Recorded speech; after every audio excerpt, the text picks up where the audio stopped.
Несмотря на строгий карантин, введенный в связи с эпидемией коронавируса, китайские власти продолжают заставлять уйгурскую молодежь работать на заводах, фабриках и производственных предприятиях.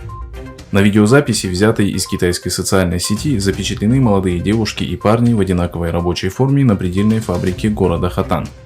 Этнический китаец, который ранее осудил широко используемый в Китае принудительный труд, заявил, что большинство рабочих были привезены из концентрационных лагерей. Они вынуждены работать по 13 часов в день. Заработная плата трудовых узников составляет менее 500 юаней в месяц.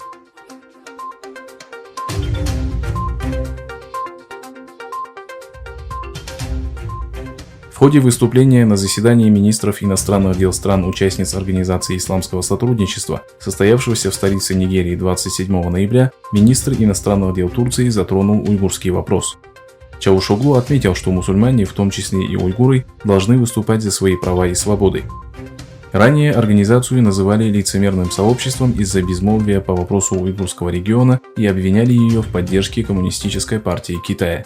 Согласно отчету агентства Анадолу, Мевлют Чавушоглу поддержал проект резолюции, представленный Пакистаном, который предложил отметить 15 марта Международным днем борьбы с исламофобией. Подчеркнув необходимость создания инициативной группы и активизации отдела по мониторингу исламофобии, Чавушоглу сделал следующее заявление. Мы должны встать на защиту прав уйгуров, представителей Рохинья, турок-киприотов, наших братьев в Джамму и Кашмире, а также мусульман Европы. –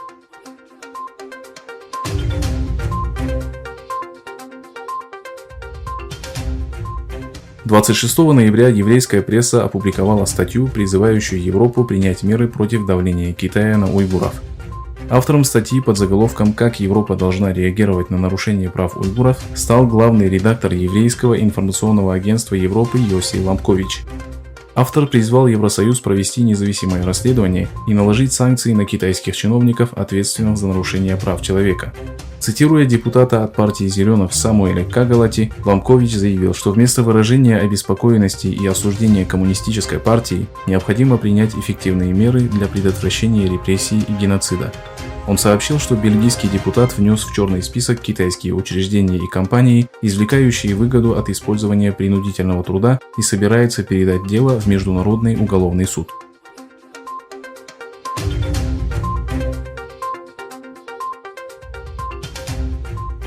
Всемирная организация здравоохранения ответила на заявление Китая о том, что впервые COVID-19 был замечен в Испании и Италии.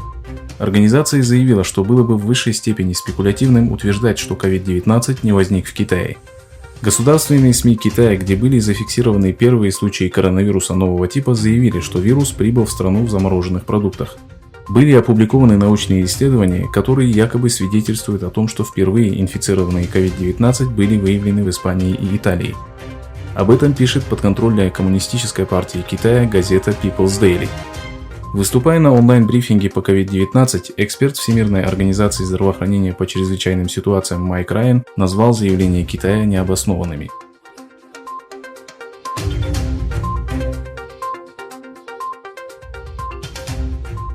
Иранские власти заявили, что Израиль причастен к убийству иранского ученого-ядерщика Мухсина Фахризаде. Сегодня террористы убили выдающегося иранского ученого. Эта трусость при серьезных указаниях на роль Израиля демонстрирует отчаянную воинственность преступников, написал в Твиттере министр иностранных дел Ирана Джавад Зариф. Иранский ученый в течение многих лет был целью израильской разведки Моссад.